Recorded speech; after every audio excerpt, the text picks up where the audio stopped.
আসসালামু আলাইকুম। সহজ শিখনের পক্ষ থেকে আপনাকে স্বাগতম। আমি মিলন আছি আপনাদের সঙ্গে। মাইক্রোসফট এক্সেল সিরিজ টিউটোরিয়াল আজকে আমাদের 5 নম্বর ক্লাস।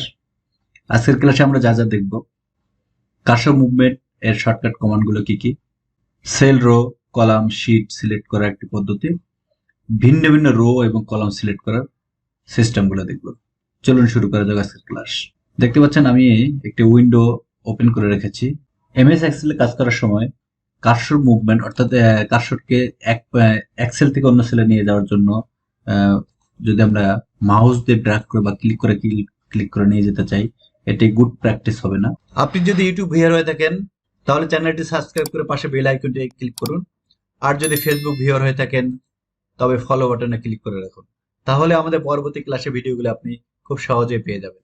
গুড প্র্যাকটিস হলো যদি আমরা এটিকে ট্যাব কি অথবা এন্টার কি সাহায্যে মুভ করি। এছাড়াও আরো কিছু কিছু শর্টকাট কমান্ড আছে, আমি আপনাদের দেখিয়ে দিব। 1 নম্বরে আমরা যে রাইট অ্যারো ও ট্যাব কি চাপলে কি হয়। রাইট অ্যারো আর ট্যাব কি চাপ দিলে আমাদের যে কার্সর মানে সেল পয়েন্টারটি আছে সেটি ডান দিকে একটি করে সেল সরে যাবে। যদি আমি ট্যাব কি চাপ দেই, একটি সেল সরে যাচ্ছে। সেম যদি আমি অ্যারো কি চাপ দেই, একটি সেল পর পর আমার সেল পয়েন্টে চলে যাচ্ছে।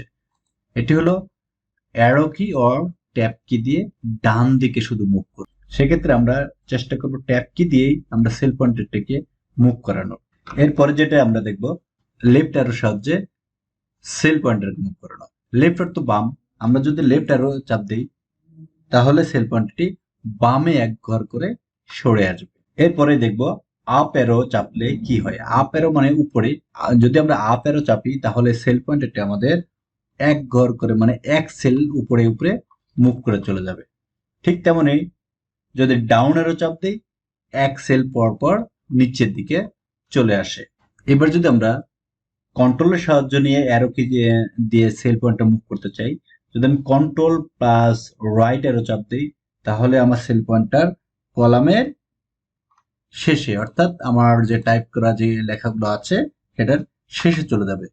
এছাড়াও যদি আমি শুধু একটি ব্ল্যাঙ্ক শিটে দেখাতে চাই তাহলে আমার সেল পয়েন্টটি বর্তমানে 1 নম্বরে আছে। যদি আমি কন্ট্রোল প্লাস রাইট অ্যারো চাপ দিই কলামের সর্বশেষ কলামে চলে যাবে।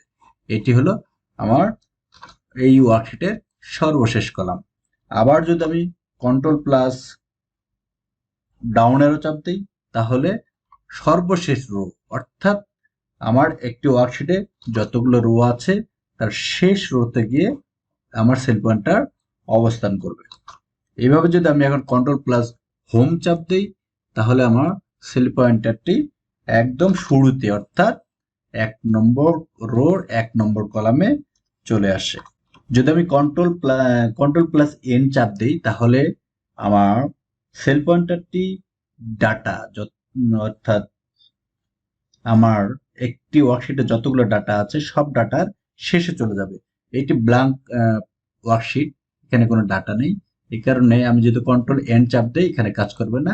যদি আমি এখানে এসে কন্ট্রোল প্লাস এন কি চাপ দেই তাহলে ডাটার শেষে আমার সেল পয়েন্টারটি চলে যাবে। এবার দেখব কন্ট্রোল প্লাস পেজ ডাউন। কন্ট্রোলের সঙ্গে কন্ট্রোল প্লাস পেজ ডাউন যদি চাপ দেয় তাহলে কার্সরটি পরবর্তী শিটে চলে যাবে।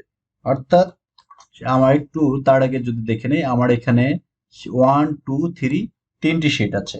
কন্ট্রোল প্লাস পেজ ডাউন চাপ দিলে পরবর্তী শিটে চলে যাবে। একটু খেয়াল করে দেখবেন বর্তমান পরবর্তী শিটে আমার কার্সর আছে শিট 3-এ। এখন যদি আমি কন্ট্রোলের সঙ্গে পেজ আপ চাপ দিই আমার কার্সরটি পূর্বের অর্থাৎ পূর্বে যে শিটটি আছে সেই শিটে চলে যাবে। এবার দেখতে পাচ্ছেন আমার কার্সরটি শিট 2-তে চলে আসছে। অর্থাৎ কন্ট্রোল প্লাস পেজ ডাউন দিলে পরবর্তী শিটে চলে যাবে, কন্ট্রোল প্লাস পেজ আপ দিলে পূর্বের শিটে কার্সর মুভ করবে।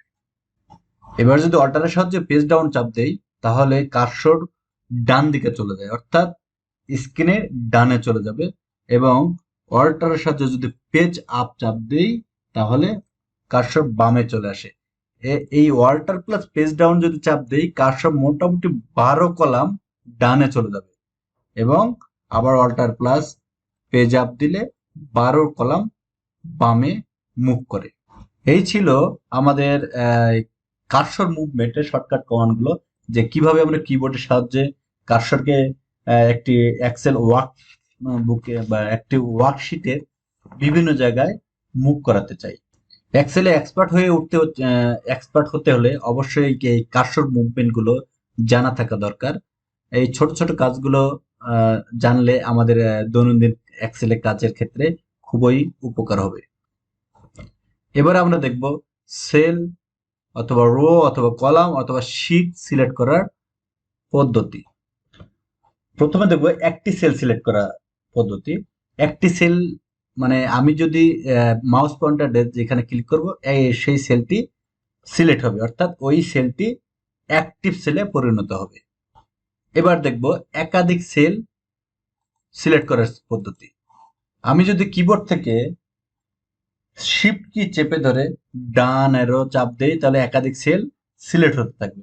এমন যদি আমি ডাউন অ্যারো চাপি সিলেক্ট হতে থাকবে, আপ অ্যারো চাপ দিলে সিলেক্ট হতে থাকবে, লেফট অ্যারো চাপ দিলেও বামে বা লেফটের দিকে সিলেক্ট হতে থাকে। এই হলো শিফট কির সাহায্যে আমাদের লেফট রাইট আপ ডাউন যে অ্যারো কিগুলো আছে এই কিগুলোর সাহায্যে আমরা একাধিক সেলকে সিলেক্ট করতে পারবো। এবার হলো একটি রো সিলেক্ট করার পদ্ধতি। একটি রো সিলেক্ট করতে হলে আমার রোর যে নাম্বার আছে 1 2 3 4 5 এর উপরে মাউস পয়েন্টার নিয়ে ক্লিক করলে আমার একটি করে রো সিলেক্ট হয়। যে কোনো রোর উপরে আমি এই নাম্বারের উপরে ক্লিক করলেই আমার রোটি সিলেক্ট হয়। এখন যদি আমি একাধিক রো সিলেক্ট করতে চাই সেক্ষেত্রে যে কোনো একটি রো সিলেক্ট করে শিফট কির সাহায্যে ডাউন অ্যারো বা আপ অ্যারো চাপলেই আমার একাধিক রো সিলেক্ট হতে থাকবে।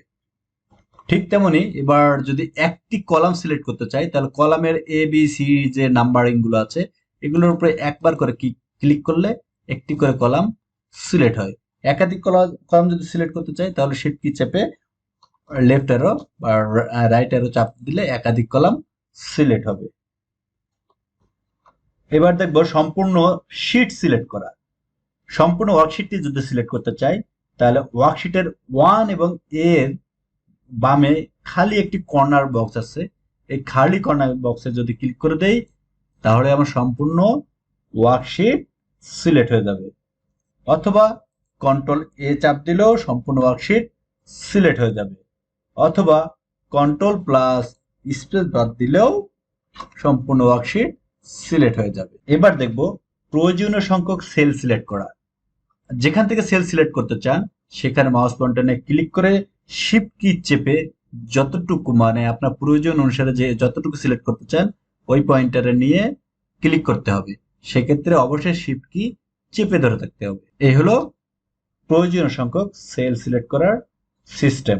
এবার আমরা দেখব ভিন্ন ভিন্ন রো অবলিক কলাম সিলেক্ট করার পদ্ধতি। যদি আমি ভিন্ন ভিন্ন রো সিলেক্ট করতে চাই বা সেক্ষেত্রে আমাকে যা করতে হবে কন্ট্রোল কি চেপে যে রো সিলেক্ট করতে চাই ওই রোর উপর ক্লিক করে দিতে হবে। যেমন আমি 4 6 8 10 12 অর্থাৎ আমি ভিন্ন ভিন্ন রো সিলেক্ট করেছি, কন্ট্রোল প্লাস যে রো প্রয়োজন সেই রোর উপরে ক্লিক করে দিয়েছি। এবার যদি আমি ভিন্ন ভিন্ন কলাম সিলেক্ট করতে চাই সেম কন্ট্রোল কি চেপে যে কলাম সিলেক্ট করতে চান ওই কলাম নাম্বারের উপর ক্লিক করে দিবেন। এই ছিল ভিন্ন ভিন্ন রো এবং কলাম সিলেক্ট করার সিস্টেম। আপনি যদি ইউটিউব ভিউয়ার হয়ে থাকেন তাহলে চ্যানেলটি সাবস্ক্রাইব করে পাশে বেল আইকনটি ক্লিক করুন, আর যদি ফেসবুক ভিউয়ার হয়ে থাকেন তবে ফলো বাটনে ক্লিক করে রাখুন, তাহলে আমাদের পরবর্তী ক্লাসে ভিডিওগুলো আপনি খুব সহজেই পেয়ে যাবেন। এই cursor movement, cell, row, column, sheet বা ভিন্ন ভিন্ন রো ভিন্ন ভিন্ন কলাম সিলেক্ট করার সিস্টেমগুলো আমাদের দৈনন্দিন কাজের ক্ষেত্রে অবশ্যই প্রয়োজন হয়। ছোট ছোট এই কাজগুলো শিখে রাখলে কাজের ক্ষেত্রে সময় বাঁচবে এবং কাজ অনেক দ্রুত করা যায়। যদি এই কমেন্টগুলো আপনার মনে না থাকে অবশ্যই নোট ডাউন করে রাখবেন এবং প্র্যাকটিস করবেন, তাহলে আপনি এই এক্সেলের কাজের ক্ষেত্রে অনেকটা এক্সপার্ট হয়ে যাবেন। ধন্যবাদ। আজকের মতো ক্লাসটা এখানে শেষ করছি। যদি ক্লাসটা ভালো লাগে থাকে অবশ্যই লাইক কমেন্ট শেয়ার করবেন।